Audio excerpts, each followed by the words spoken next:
Hey everyone, this is Molly Graves Pryor coming at you with a new breakdown video from the Tour of the Hilltowns road race in Windsor, Massachusetts from June of 2022.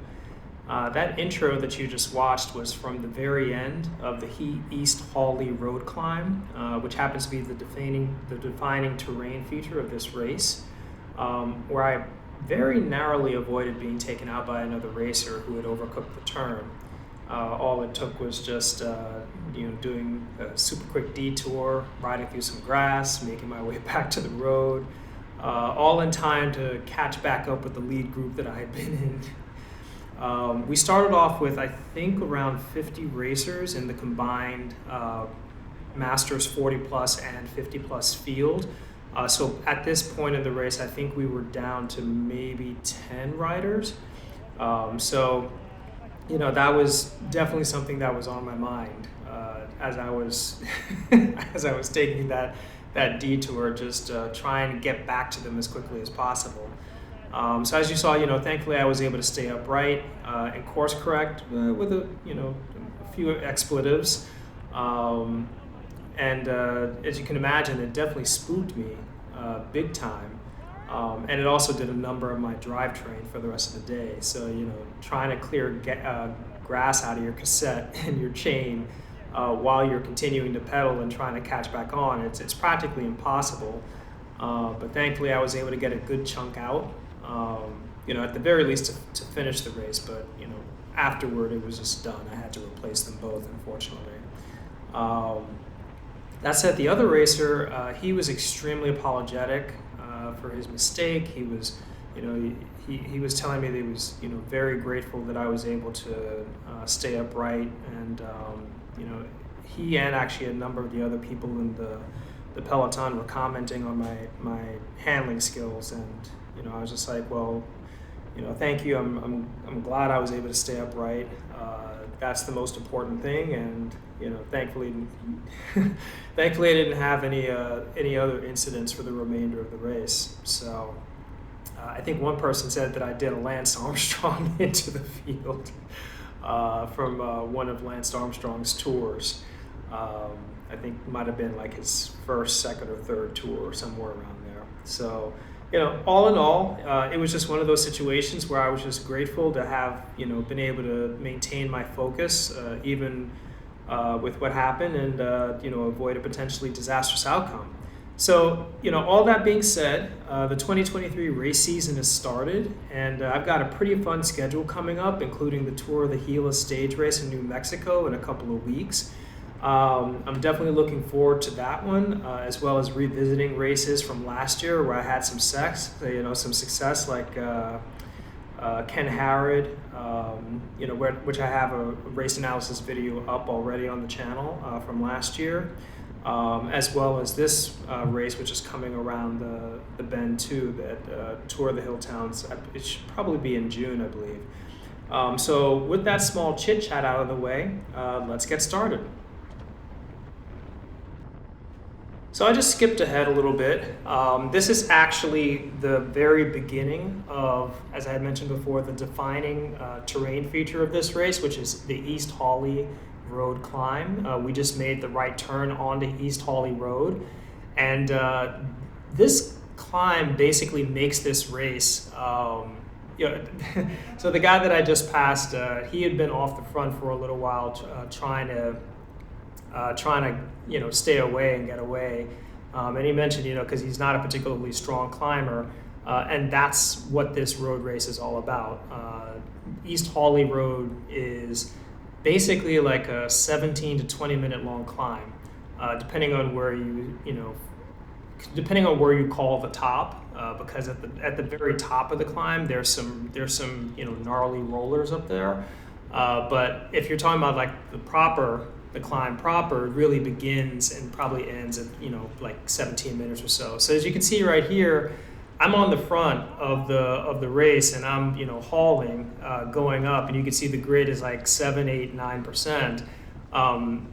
And looking at the rear view on the upper left, you can see we had a really good gap on the rest of the field here. Coming into this climb, we had around, I want to say, maybe about 40 racers that came in, and only about 10 or so made this selection. After this early stage. So going up here, you can just see, like, I'm just holding, like 400, 500, 600 watts, a couple of 700 and 800 watt pops.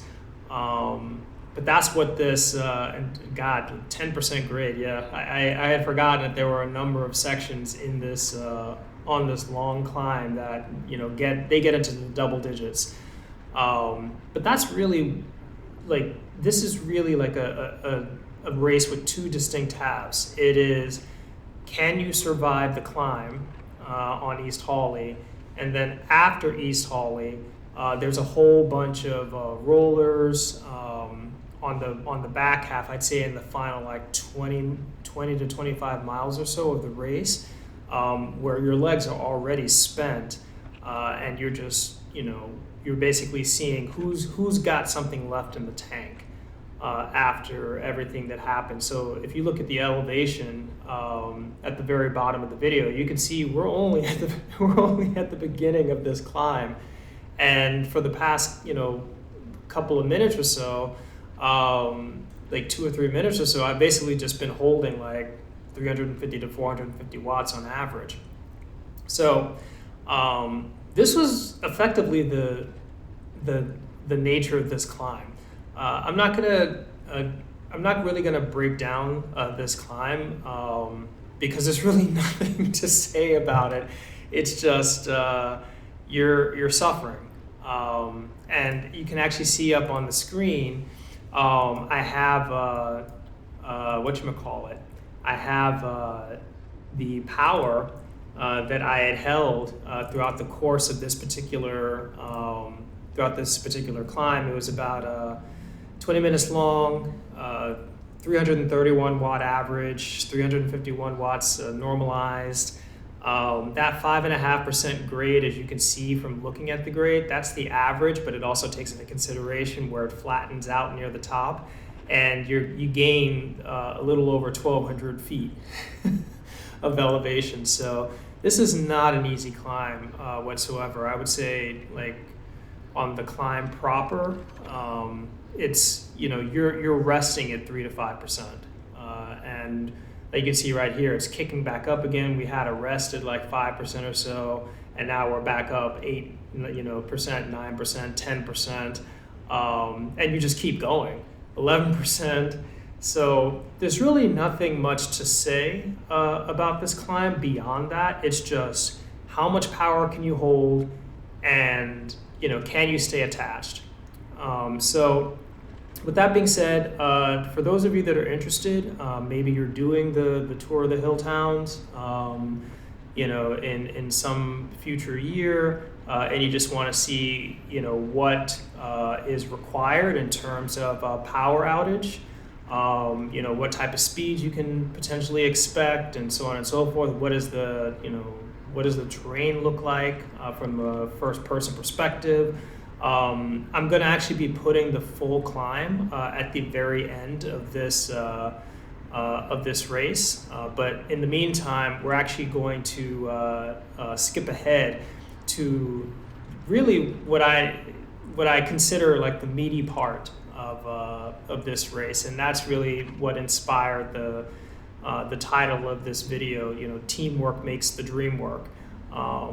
Because it wasn't so much about what I did on this race per se. I mean, I was very aggressive in trying to get away and get a really good result, and hopefully win the race. But it was really Wheelworks as a team, and you can see the two of them that are in front of me right now that I'm kind of just, I'm riding on their wheel at the moment. They really came to work, and they brought their A game. And you'll see that in the next section of the video that we're going to skip to. So as just a reminder again, I have the timestamps below, and if you want to see the full climb, then you can just feel free to skip ahead. But with that being said, we're going to go to the second half of the race, which is really where like I said, teamwork made the dream work for Wheelworks, and thankfully I was able to get my own result. But I think it's really more about the quality of work that they did more than anything else. So with that being said, I'm going to skip ahead right now. Here we are picking up, I want to say maybe about 15 or so miles before the end of the race. As you saw earlier, we're through the East Hawley Climb at this point, and I think it's safe to say that by this point everyone's legs are pretty fairly tenderized.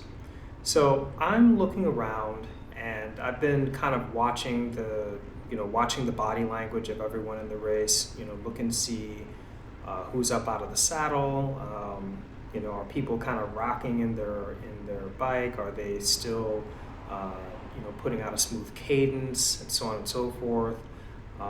Looking to see this rider up the road, if there's gaps that are forming, if anyone is going to close them down, and just keeping an eye on what kind of power seems to stretch the elastic, as I've heard other cyclist analysts on YouTube say, and also my coach is like, can you stretch the elastic of the race to a breaking point?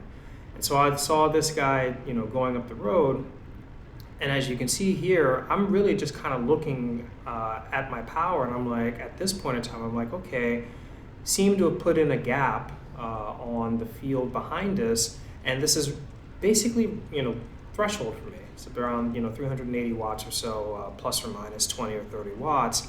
But it seemed to have put in a nice gap, and no one really seemed to really want to close that down. So I'm just really looking at this moment in time of the race, and just knowing that we are now about to hit the rollers on the way back to the finish line, and understanding that, okay, if this is what it takes to roughly get some separation, maybe there's an opportunity at this point for me to potentially get away, maybe with a couple of other people, and make this selection of 15 people or so, take that selection down to maybe 3 to 5 people, and up the chances even more. So all of this stuff is just going through my head.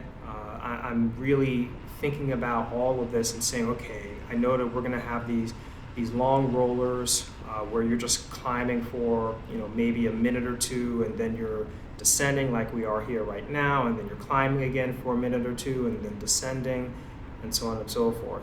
So this is really where I started, I guess, if you want to say, I started planning my attack.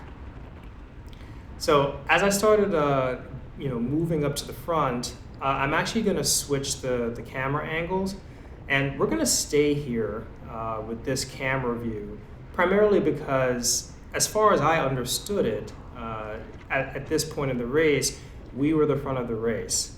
Now, it actually turns out, and I didn't realize this until a few minutes later in this race, that there was, in fact, one person who had gotten away on the East Hawley Climb, and that happened to be Colm from Wheelworks. Met him and his team after the race.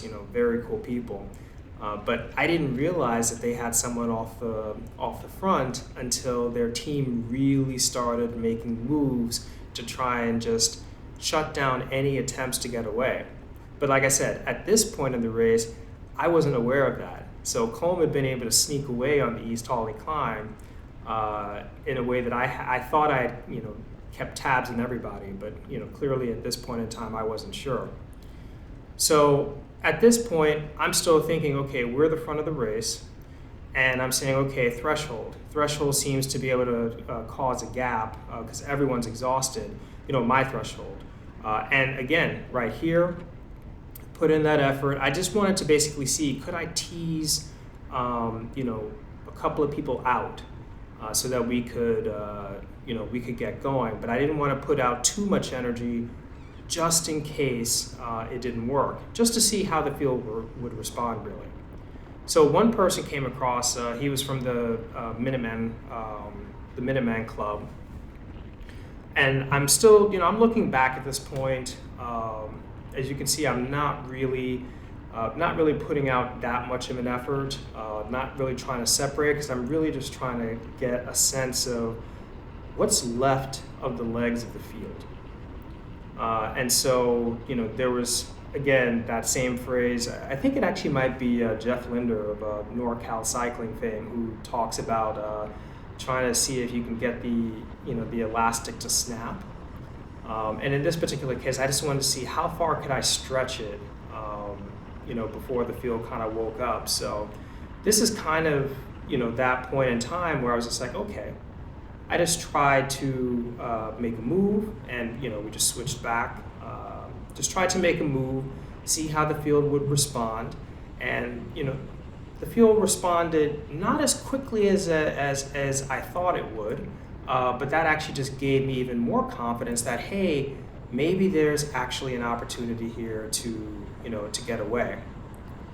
So as we're coming around here, this is really where I'm starting to plan my real attack on the day. So we're actually going to go right to that point in time, and then you'll see exactly what I did in order to try and cause some separation.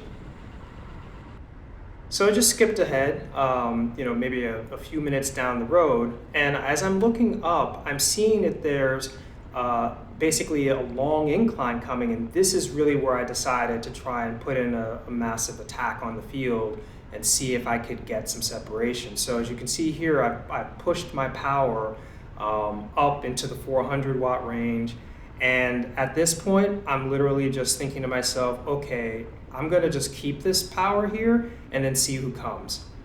And this is where I really started realizing that Wheelworks had to have had someone on, up the road, because right on my wheel, as soon as I went, I saw that two of the people from Wheelworks who had been kind of on the front, one of them immediately latched onto my wheel, and I'm like, okay, that's odd. Because if you have six people from Wheelworks in the field, and one of them immediately latches onto you, it's like, okay, well, a lot of times teams may not do that unless they have someone up the road, but maybe they would. Maybe they would if they're basically not wanting you to get away. But I was just like, okay, let's see how long you can hold. And as you can see right there, I was able to get big time separation, just holding over 400 watts, because I knew that my threshold, about 380, would definitely stretch into the breaking point. So I really just had it in my mind, go over threshold, just keep it over 400, and just see how far can you push this. So as I'm going up this long climb, and this was probably, except for East Hawley, this might have been the longest climb of the day. I'm looking back and I'm seeing that I've got a massive gap, on the field. And at this point, I'm actually just kind of hoping that maybe one or two people can come across with me. But I'm also saying to myself, if I have to go it alone, then I have to go it alone. So I'm just keeping it, 350 to 450 watts. I did start getting tired. Obviously, my legs being, exhausted from climbing up East Hawley. So now my power is starting to drop. But I'm also looking at the length of the climb, because there's still, we might at this point, we might only be halfway up this long climb on the way back.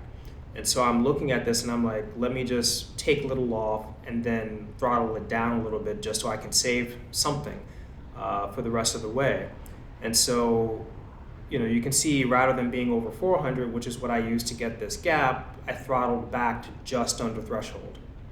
And my goal here was just keep my heart rate in check, make sure that, I can get to the top of the climb. If there's anyone who is willing and able to come across, then this is a point where they're going to come across. And this is exactly what I was hoping for. So we're just going to watch and see who actually does come across, because they ended up being a familiar cast of characters.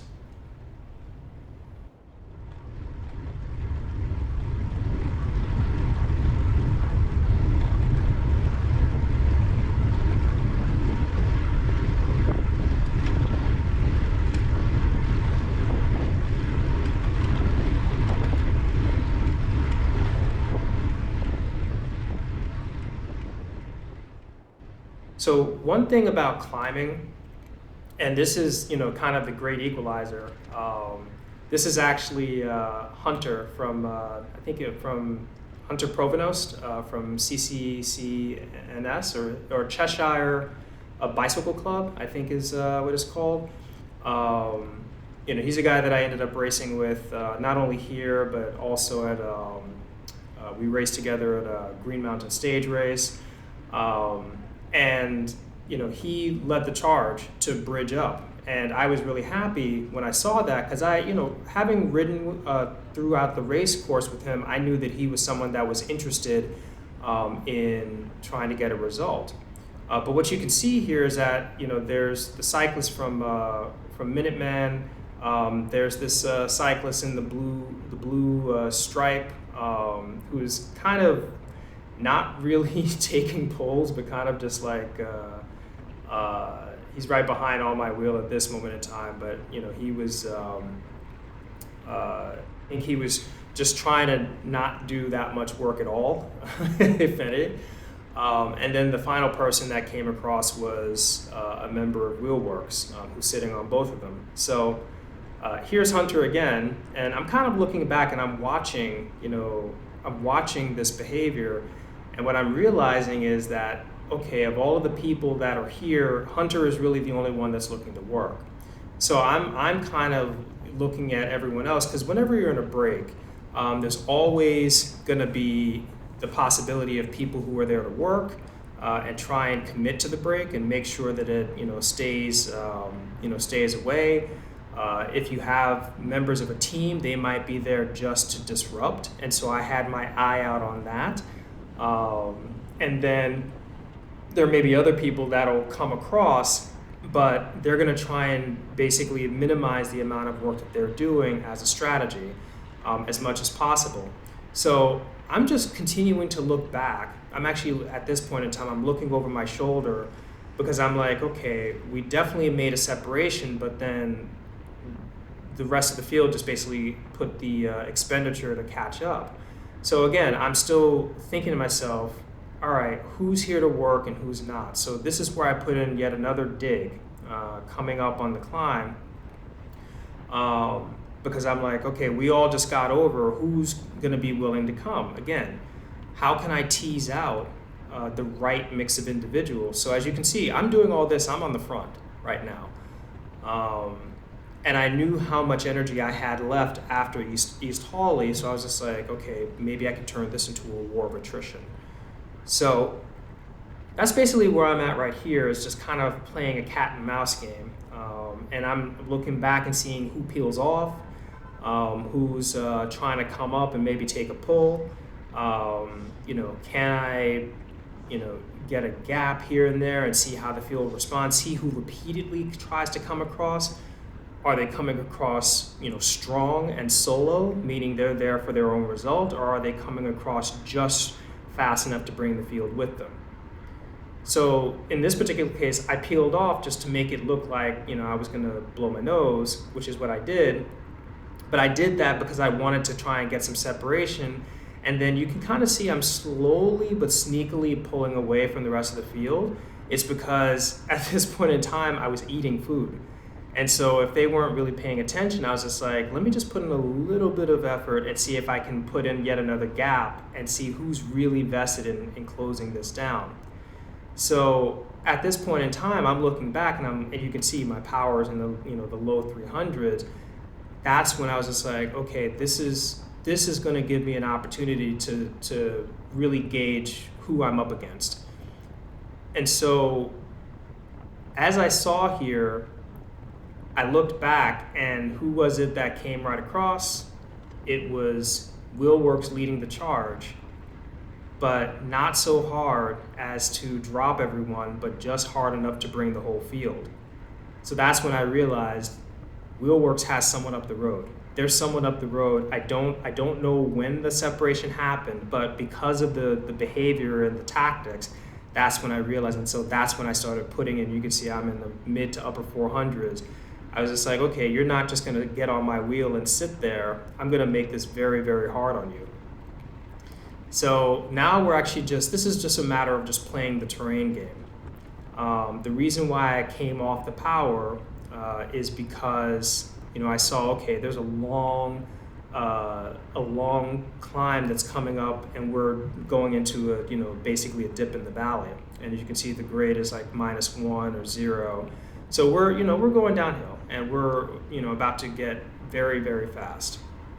So that's why I was just basically like, let me just bring my heart rate down, let me feather my pedals, and then I'm gonna hit them again on this next climb that's coming up. And hopefully that's gonna be enough to snap the elastic and, help me to get away.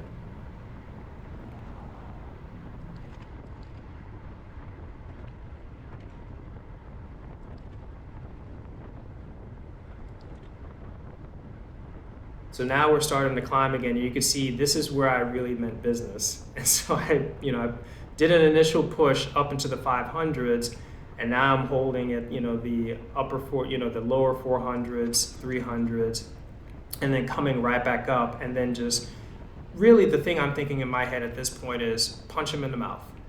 Punch him in the mouth. I've been putting these efforts in again and again and again, and hoping that it's enough to get them to give up. And as you can really see here, the whole field is strung out, and the only person that's giving chase, like the field basically gave up, but the only person giving chase is Wheelworks. And this is what I was talking about by saying that, teamwork makes the dream work. And this is where I got out of the saddle, and I'm really like, I need to accelerate, because I understand that Wheelworks has got a teammate up the road. And if I don't break away from this one Wheelworks guy, who's the one that's giving me the most trouble, then I'm never gonna get away. Because it looks like the rest of the field is kind of given up on this. And wouldn't you know it, I'm looking back, and I'm literally seeing that the entire field has basically completely separated, except the Wheelworks. And his name is actually Erik. I met him after the race too. And it's funny, I was chatting with him during the race, and I was just like, "You're just not gonna let me go, are you?" He was like, "No," he was apologizing. He was like, "I don't ride like this. I'm doing this. I have my teammate up the road," and this is where I really started chatting with him. He was like, "I have my teammate up the road," and I was like, "Dude, you don't have to apologize. You're doing a fantastic job, for your teammate, just getting up and making sure that no one gets away." And that you're trying to bring these people across with you as much as possible, and ultimately to slow me up and slow up anyone else that's really looking to attack. In this particular case, I actually seem to be the person who was it looks like the most willing to ride aggressively. But right here, I was actually thinking, okay, maybe he realizes that there's nothing he can do to keep me from trying to get away, but if we can get this down to 4, that's fantastic. The problem here is that the guy so you had Hunter that was on my left, he pulled through and he took a pull, and I remembered that he was very interested in trying to get away and stay away. And I realized that Wheelworks was definitely interested in just staying attached. And, it's just like, okay, if we caught his teammate, then we brought him across for free. But unfortunately, the fourth person in our group, even though he came across, he was not interested in any way, shape, or form. And you can see it, I'm rocking my bike, I'm out of the saddle, I'm trying to keep the power up. Because I realized that we basically had, a person in the group who was not interested in helping rotate at all. He was only interested in just trying to be part of the group, and so here he is right here coming through, not interested whatsoever in trying to help the group, stay away. Didn't want to put in any effort or any work on his own, and was constantly looking for other people to pull through. But he would do he would not let any break attempt go without him being in there. I was actually just like deeply aggravated at this point in time. Like deeply aggravated. So I'm, as I'm looking back, and I'm like, okay, we have a small enough group at this point. There's an opportunity here to make this work. So what do I need to do to at least see if I can, just get, if I have to cut my losses and I can, get Hunter, who's on my wheel right now, and the Wheelworks guy to come across with me and get rid of the rest of the dead weight. Then I was like, okay, great, that's what I'm gonna do. So that's when I got on the front and I put in another, hard dig. And again, here's Hunter. He's got a vested interest in pulling through. So does the Wheelworks guy and staying attached. And so, I'm hoping that at the very least, we'll get through. And as you can see, dead legs, dead weight in the back, they're not pulling through whatsoever. And so I'm trying to get rid of them as much as possible. But here's the thing, Wheelworks is not interested. Erik is not interested at that point in putting in extra work. He's like, if we're gonna get across, it's gonna basically be because you and Hunter pulled me across, but I'm not gonna do any work whatsoever on the front. And he did exactly what he needed to do, to really just to disrupt, disrupt the effort. And again, this is one of those cases from a teamwork perspective. You really need in a small break, you need everyone to be firing on all cylinders for breakaways to get away. And if you have one person in like a 4 or 5 man break who's just there to just subtly disrupt rotations and not really pull through as hard because he's got a teammate up the road, you can kind of still deal with that. But if you're dealing with a 4 or 5 man block and you've only got one other person in the group who's actually willing to work, that break is just not going to succeed. So just as a message to all would-be breakaway wheel sucks, if you get across to a break and you think that you're just going to sit in and not do any work and you're going to get tugged, people are not going to do the work for you. And what's going to happen is that you are going to have spent all of that effort getting across, and you're going to see no benefit whatsoever. So if you're going to do the effort to get across and get into a break, unless you have a teammate up the road, it really behooves you to put in effort and take pulls and try and keep that break away. Because if you have a motivated field behind you, all you've literally done is just blow your own matches. You've just literally blown your own matches, blown up your own legs for you to just, in a wasted effort, get brought back. And unfortunately, in this particular case, that's ultimately what happened. The rest of the field, because we were not organized the way that I was really hoping, and the only other person that was really working, with me was Hunter.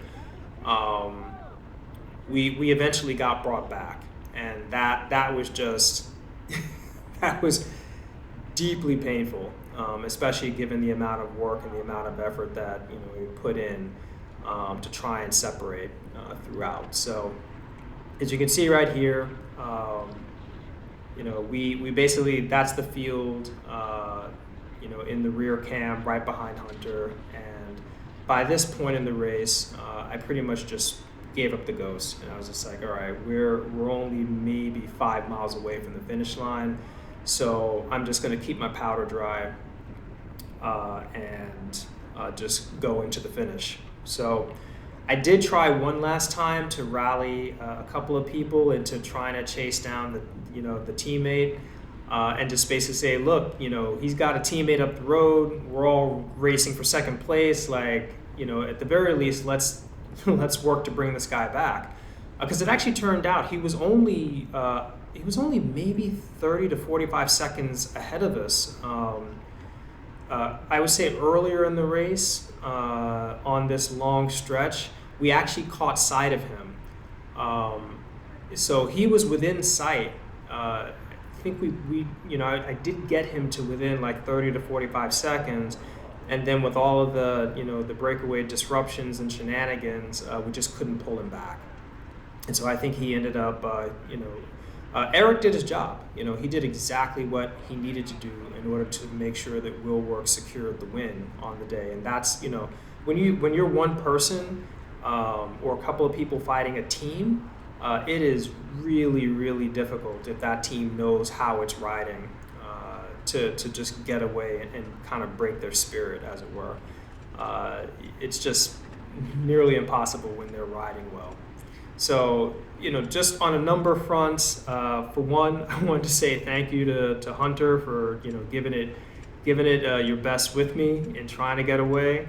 And just kudos and props to the whole Wheelworks crew. I met Erik, and I met Colm, and I also met Josh, who's another person in Wheelworks, who was also in the field and part of the efforts to try and keep the field from tracking down Colm and making sure that Colm didn't get the win. He was part of Wheelworks trying to make sure that the rest of us were kept at bay, and they just did a phenomenal job on the day.